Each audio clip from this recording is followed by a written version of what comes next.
بسم الله الرحمن الرحيم الحمد لله رب العالمين ولا حول ولا قوة إلا بالله العلي العظيم والصلاة والسلام على أشرف الأنبياء والمرسلين وعلى آله وصحبه أجمعين ونشهد أن لا إله إلا الله وحده لا شريك له ونشهد أن سيدنا مولانا محمدا عبده ورسوله.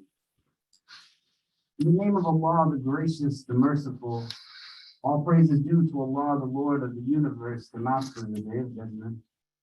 I bear witness and testimony to the oneness of Allah, to His magnificence, His omnipotence, His might, His glory, to His being the creator and sustainer of all things, the giver of life, the guider of hearts, the Master of the Day of Judgment. And I bear witness to the fact that Muhammad ibn Abdullah sallallahu alayhi wasallam is a servant and final messenger. May the peace and blessings of Allah be upon him and upon all those who choose to tread in his path until the last day. It is said on one occasion, a great scholar of our tradition was walking through the marketplaces of Baghdad, reflecting and pondering upon the words of Allah. And as he was contemplating upon Allah's book, he starts to now reflect upon why Allah Azza wa Jalla takes oath by the time. In his mind, he understands that Allah has taken oath by so many things within that text. By the sun, by the stars, by the moon, by the steeds. But why is Allah taking oath by the time? Why is he saying, Wal Asr? And as he is now walking through this market, and the blazing Arabian sun is beating down upon him and all those who are going through the market as well, he comes upon a man who is selling ice, beckoning the others who are in the marketplace to come quick and purchase it from him before it melts away into the water from which it was initially solidified. The Shaykh, he says to himself that now I know why Allah takes oath by the time. That just as this Iceman is calling people to purchase from him the ice that he is selling as drip upon drip, directly second upon second, it is turning into the ice from which it was initially formed. So too the seconds of the minutes of the hours that we have been allocated within this worldly plane of existence, they are just moving and dripping off of us until we return to nothing other than the dust, the dirt from which we were initially created. For many of us, we're in a distinct space, quite different from just months ago, a year ago. Some of you are trying to learn how to get acclimated now to a new mode of routine, balancing new friendships and relationships, time that you are spending in a classroom, learning where and when to eat and when not to eat. Trying to think about how I can now be who it is that I want to be in a workspace or office environment. The luxury of being in a remote space that allowed for me to now not need permission from anybody who was a superior, a professor, a supervisor, an employer, or otherwise, for me to get up and just go and pray my prostrations at peace. For others, getting acclimated now to the opportunity, but also a potential challenge of the freedom to choose my own choices and decide where and how to spend my time. The base has to be rooted within this understanding that despite our utilization of it, it's just going and going and going. May Allah make us from amongst those who utilize our time in the best of ways. Time management is essentially self-management. And in our tradition, the management of the self is what this being really calls us to be. Because a recognition of the I that is me becomes a deep ingredient and component to me being able to recognize who the divine is. and to not treat narrations that are given to us from the best of creation, sallallahu alaihi wasallam, verses that were given to us from Allah Azza wa Jal, the creator of all things, reflections and commentaries from individuals with deep wisdom as things that are just sound bites to engage in at a surface level, but to draw depth from it and meaning from it. Reflect upon hadith where the Prophet ﷺ tells us that we as people could potentially be those who don't utilize two blessings, good health and free time. 2 weeks into a semester, if you were to look back, regardless of whether you are an undergrad, a graduate student, somebody who works on this campus, or any other reason that brings you to this place, to inventory what it was that you spent your time doing and to think deeply upon it, to reflect, so that those choices are understood with depth. And you can catch yourself now in a process of building positive social habits, or to see where it might land you in the formulation now of things that are just going to hold you back. Some years ago, a student came from our campus in Abu Dhabi, and he sat with me in my office well into the semester in a state that was quite distraught. He said, in my high school, I was brilliant. He said, even when I'm in school in Abu Dhabi, I do really well. But I came to New York, and I feel as if this place, it just makes me feel stupid. I said, you're not stupid. We engaged in conversation, and he's letting out his stress and his frustrations, which is a first step in being able to recognize your movement forward. You gotta have people that you talk to in spaces of self-expression, so that you're not just carrying agitation inward, but you can open up and begin to think about what you think about by discussing now with those who are there to carry some of the stress, so that you don't have to carry it alone.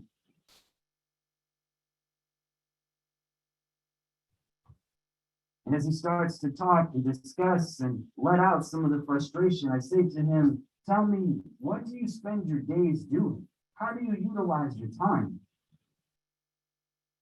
He said, my classes, they start pretty early in the morning, and I take a very rigorous course schedule. And I go through things that I love to study, but it's dense and it's hard to keep up. And once I'm done with my first set of classes, I have a job on campus that is just mind-numbing. They have me calling people again and again and again, just saying the same thing over and over and over.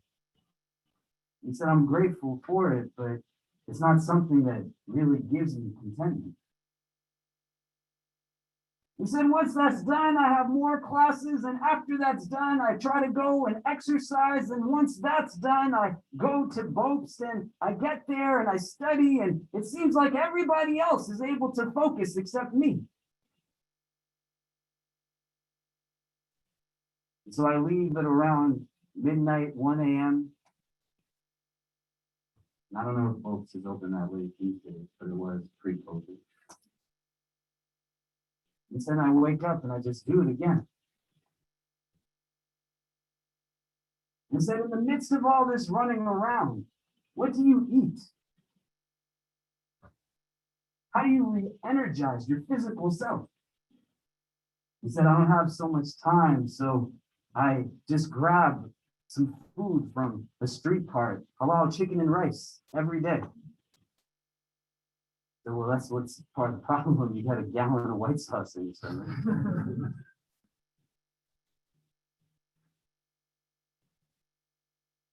But he has no space in his routine to just rest and breathe. He goes day upon day upon day until it just starts tearing away at him, piece by piece by piece. He starts his day in a state of anxiety oversleeping because his rest from the initial night was something that was now built with agitation. His last thoughts are, everybody else is smarter than me. I can't even study. Look at how good they are at being focused. Sleeps through whatever alarms he sets to pray Fajr and tells himself that I'm not a good Muslim. I can't even get out of bed. Rushes to his first class that is mentally exhausting, goes to a job that is mind numbing, goes to another class that is mentally exhausting, tries to go to a place of rest, which is exercise, but it's physically exhausting. He is going then to a place where he sits in a library and his self-talk is so negative, it's emotionally exhausting. Every part of himself now is running on empty. And this is where Shaitan jumps in. The outlets that are not healthy, the vulnerabilities that are whispers, to a space and a sphere of self-reflection that is not actual but perceived, so that self-deprecation takes the place of real effective introspection. And the end result is this really smart kid thinks that he's stupid. He cuts himself off from relationships and friendships. Doubt interjects itself in a way that is unhealthy. It's because his routine makes no sense. So all we do is we're talking it out is to change a little bit here and there. You gotta stop eating so much street meat. It's not good for you. And to bring now structure to your routine. Because our Prophet teaches us, sallallahu alaihi wasallam, that the most beloved deeds are the ones that are consistent, even if they're small. And you recognize that you are a creature of habit, and that habit doesn't mean that it becomes devoid of presence. But if you are not designing your life, somebody else is going to design it for you. I want you to think now just for yourself on the choices you've chosen in the weeks that you've been here, the time that you've spent and what it's been allocated towards. But in a prism of positivity, not self-deprecation. Where are you making time for your physical wellness? Where are you making time for your emotional wellness? Where are you making time for your mental wellness? Where are you making time for your spiritual wellness? Where so many of us might say that it's something that I just don't have access to, that my days are so busy. That student from years ago, all we did was change how he started his routine. That he was most awake when he first woke up. And so it took some time, but he started to stay up after Fajr. And there was barakah in that for him. And rather than being in a sphere subjectively where his initial approach was, let me be surrounded by masses of people where my self-deprecation has me now rooted in anxiety that believes I don't have the means and tools to excel, he found a different space to study in that early morning. And made sure that what he was consuming was something that gave him energy, that pushed him forward. He changed some of his routine up so that the days that he was studying also took into consideration weekends and started to build a routine around his sleep and made sure that what he claimed were his priorities, his daily prayers, in his own words, not mine, were things that were built into the routine first, and then other things revolved around. He made sure that he was spending time with people that helped to make his heart feel soft and tender. That he frequented gatherings that inshallah, the angels were a part of. That he allowed for himself to maintain balance. But fundamentally, all he did was change the way he slept, change the way he ate, and made sure that there was a little bit more presence in how he was crafting his day. In the Hadith Jibreel, the Prophet ﷺ is engaged by the angel Gabriel. And he asks him the questions.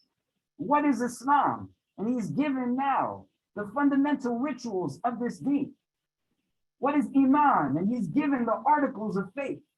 What is Ihsan? And he says, أَن تَعْبُدُ اللَّهَ كَأَنَّكَ تَرَاهُ, that you worship God as if you see him. For although you cannot see him, you understand that he can see you. What is the hour? He says the one who is asking knows as much as the one who is being asked. But it creates dimensional understanding of this deen. What is Islam? This is a religion that gives you something to do. What is Iman? This is a religion that gives you something to believe in. What is Ihsan? This is a religion that gives you something to embody.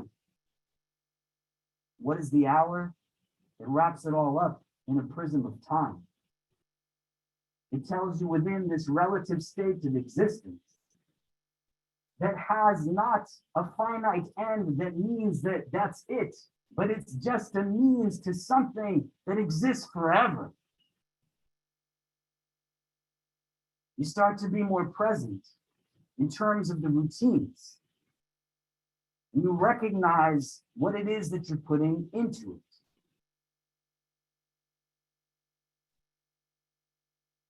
Most of what this world will call you towards is a pursuit of using the best years of your strength and energy in pursuit of nothing other than what is materialistic. I want you to think just deeply, just think. How many minutes are spent engaged in gossip and backbiting?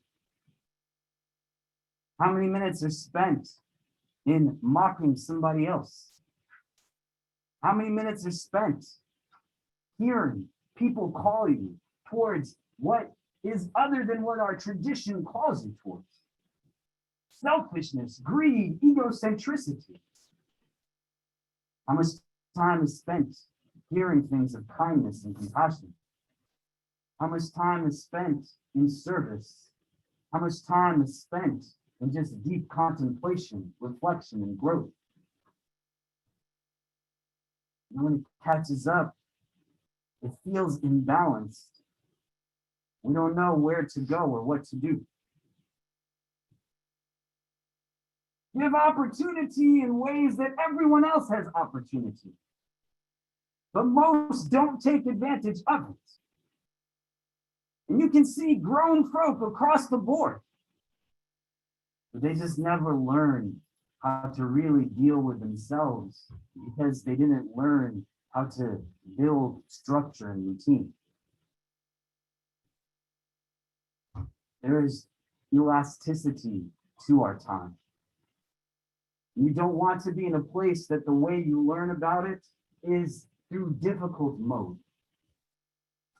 If your mind tells you that I don't have access to it, what would you do if wherever you're living right now, the internet went out for a day, a week? Your phone stopped working. Somehow in the course of your routine, you would be able to manage to find the hours to go stand in line at the store to get that device fixed. If your roommate broke your toilet and that thing was stinking up your place, and the plumber said, I'm coming tomorrow sometime between 10 a.m. and 10 p.m., you would find 12 hours to sit in your home waiting for that person. Where did it come from if it wasn't there before? How did it suddenly just pop up? If the self-talk says that there's no time for me to do these things. 3.5 years ago, my father, may Allah grant him healing, had a severe stroke and left him paralyzed on the right side of his body and without the ability to speak. In the work that I do, especially pre-COVID, was running around a lot, going to all different places. And I get to spend as much time as I could. But nobody ever faulted me for it. They said, we get that you're busy. And I just believe that to be true. And I was on my way to Florida, and I came off of a plane, and I was sitting down to have breakfast with some of the people who invited me, and I excused myself to freshen up. And when I came back to the table, my telephone literally had 20 missed calls on it. My sister, my brother, my wife, my sister-in-law, all saying to me that you need to come home. Went straight back to the airport, got on a plane, got in the car, drove to New Jersey, and I spent weeks there in that hospital. But nothing stopped me, nothing fell apart. The things that I believed were keeping me too busy, they kept going even without my presence. Where did that time come? Why was I telling myself before that it wasn't there? One of the things that I've learned in the course of this pandemic is that nobody can be my kid's father except me. Nobody can be my wife's husband. Nobody can be in service to my community. No one can take care of the people that I've made a commitment to take care of. Nobody is going to take care of my body, my wellness, my spirit, my heart, my soul. But I have to determine what are the important things to me. And then let me be present in the designing of my own life and my existence. My father, my mother, and I, before he got ill, we spent 4 days together traveling. I'm so grateful that I had that opportunity to spend with my father.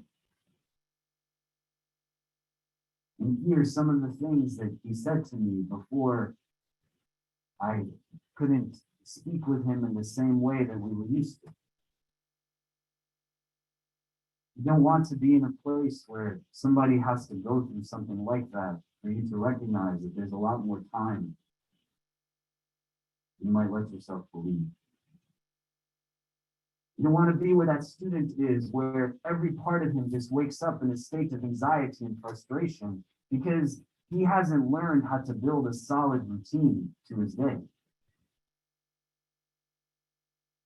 You definitely don't want to be in a space where once it starts to catch up, you feel like you just have to go through it on your own.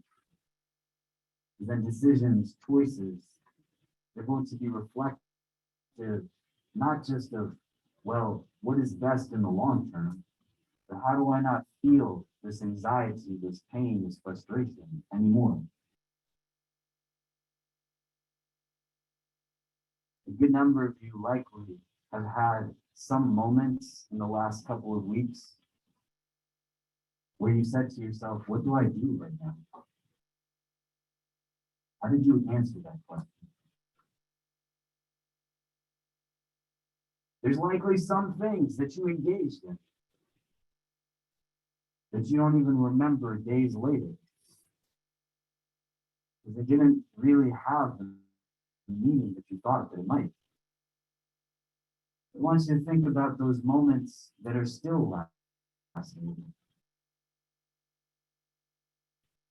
We prayed Fajr on a bridge together and watched the sunrise. You still remember that? Do you remember having a meal with your sisters and brothers and praying with them side by side in the park on a Sunday evening? Do you remember moments that don't have to be rarities? They can be what is the norm. But you start playing a role in designing your life. If you don't, somebody else is going to design it for you. Don't be a generation that is attached to an electronic device that links you to a company or corporation every single minute of your day. Some of you are in New York City for the first time, and for some of you, this might be the only time. Have you gone and seen the beauty of New York? Seen the diversity of its people? Recognize the deep legacy that Islam has within this city? Have you gone to take advantage of the opportunities that can only avail you in a space like this? You're not in Kansas. You're not in the middle of a place where the only thing you have is the local Walmart where everyone hangs out. You're in a place that can give you an opportunity to grow in ways that you couldn't even imagine.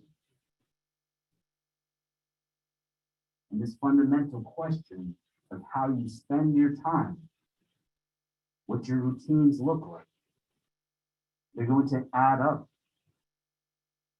and either play a role in getting you to where you want to be, or be the reasons as to why you feel like everything around you is just crumbling and you don't know where to go. So on this blessed day of Jummah, where Allah gives us the command to move away from those things that are distractions, to align ourselves to a century that recognizes that our existence is about us being attuned to the world around us. So our prayer teaches us to be inclined towards understanding the movement of the sun and the earth that revolves.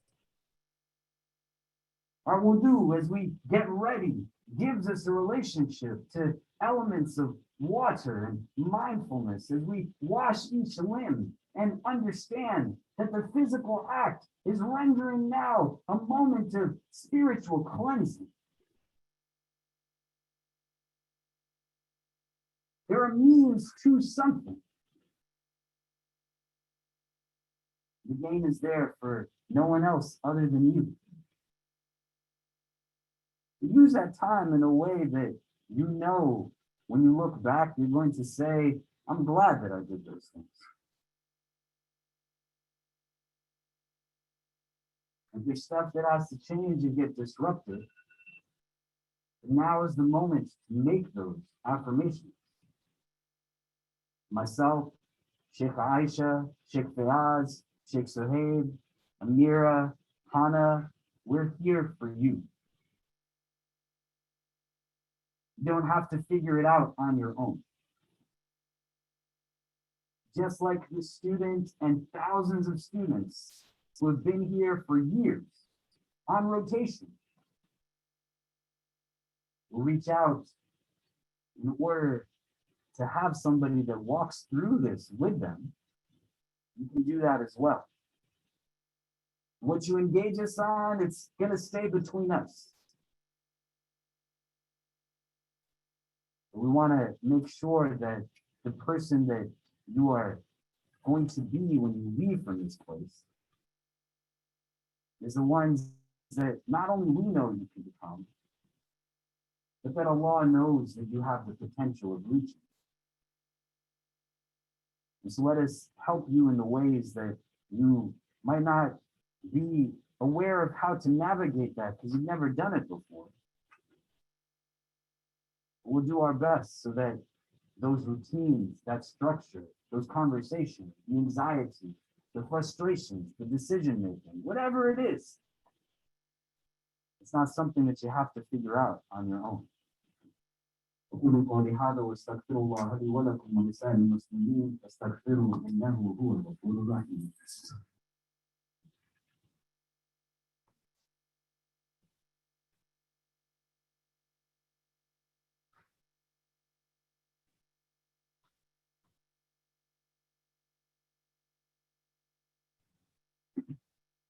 إن الحمد لله إن الحمد لله نحمده ونستعينه ونستغفره ونؤمن به ونتوكل عليه ونعوذ بالله من شرور أنفسنا ومن سيئات أعمالنا من يهده الله تعالى فلا مضل له ومن يضلل فلا هادي له ونشهد أن لا إله إلا الله وحده لا شريك له ونشهد أن سيدنا مولانا محمدا عبده ورسوله.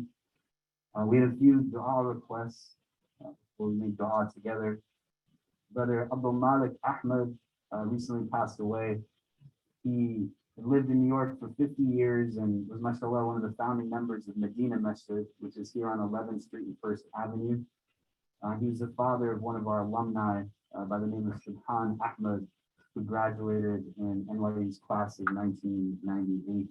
He's asked to make dua for his father. Please make dua that Allah showers upon him his infinite maghfirah, grants him peace and entrance into Jannah without any judgment. One of my uncles also passed away recently from COVID-19. His name is Jamshed Manto. You can keep him in your prayers. We appreciate it. Our brother Adnan Bakr, who is the uncle of Abdul Aziz Bakr in the class of 2025, so this year's incoming class. Adnan contracted COVID-19. Sister Tahira Khan is being treated for a reoccurrence and spread of cancer. She's the mother of Asiya Badi and Samir Khan, members of our community. Abdul Qayyim Chowdhury is dealing with a difficult state of Parkinson's disease, and he's a close relative of Sabina Chowdhury, NYU class of 2020. There's a sister who's in the community who's seeking prayers for her son who has contracted COVID as well. Nawab Mahmood, who's a member of the class of 2025, is seeking prayers for a mother of a friend who also has come down with a severe case of COVID a month ago and has been in a coma ever since.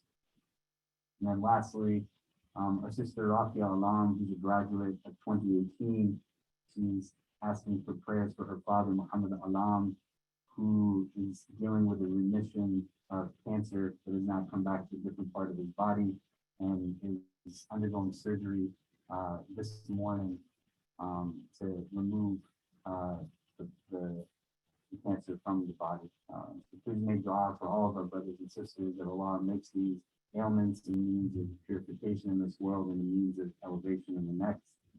He grants ease to their family members and loved ones who are seeking to support them at this time. إن الله وملائكته يصلون على النبي يا أيها الذين آمنوا صلوا عليه وسلموا تسليما اللهم صل وسلم وبارك على سيدنا محمد في الأولين وفي الآخرين اللهم صل وسلم وبارك على سيدنا محمد وعلى آله وصحبه وبارك وسلم يا أرحم الراحمين اللهم إنك عفو كريم تحب العفو فاعف عنا يا مقلب القلوب ثبت قلوبنا على دينك اللهم اجعلنا من المخلصين اللهم اجعلنا من المخلصين اللهم اجعلنا من المخلصين. We begin this supplication in your name, Ya Allah, and beseech you to send your choicest salutations upon your most beloved, sallallahu ta'ala alayhi wasallam. We ask that you shower your infinite mercy upon this gathering, granting each and every one who is present herein and our loved ones only the best in this world and the best in the next.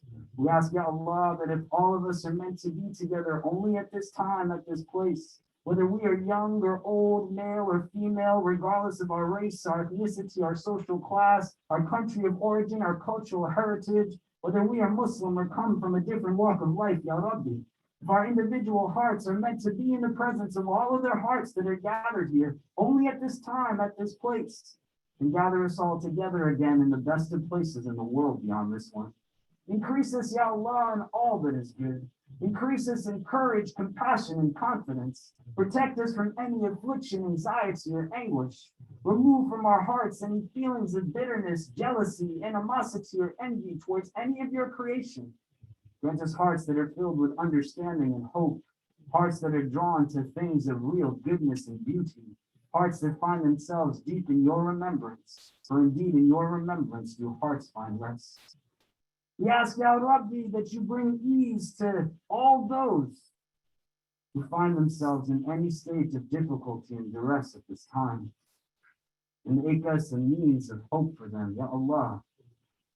We ask, Ya Rabbi, that you make us those who see us in the ways that you see us, that we see our own potential, our strengths, and to move forward with them with gratitude and appreciation, using them in a way that is only pleasing to you, as well as a state of comfort and a recognition of your mercy, Ya Rab, as we seek to grow in areas of our non-strengths. Make us those who see the beauty in those that are around us, and align our hearts with those hearts that will compel us towards only those things that are good. Make us those, Ya Allah, who, when others are in our presence, they feel benefit and relief. And forgive us for any distress that we may cause to any of your creation. For these young people, Ya Rab, we ask that you bless them in all of their efforts, and in the time that they have in this formative period of their lives, that they draw closer to you each and every day. For anyone who feels alone, Ya Allah, and has had difficulty in finding friendship and community, make us truly those who embody what it means to be a brother and sister, and to be there so that no one feels by themselves.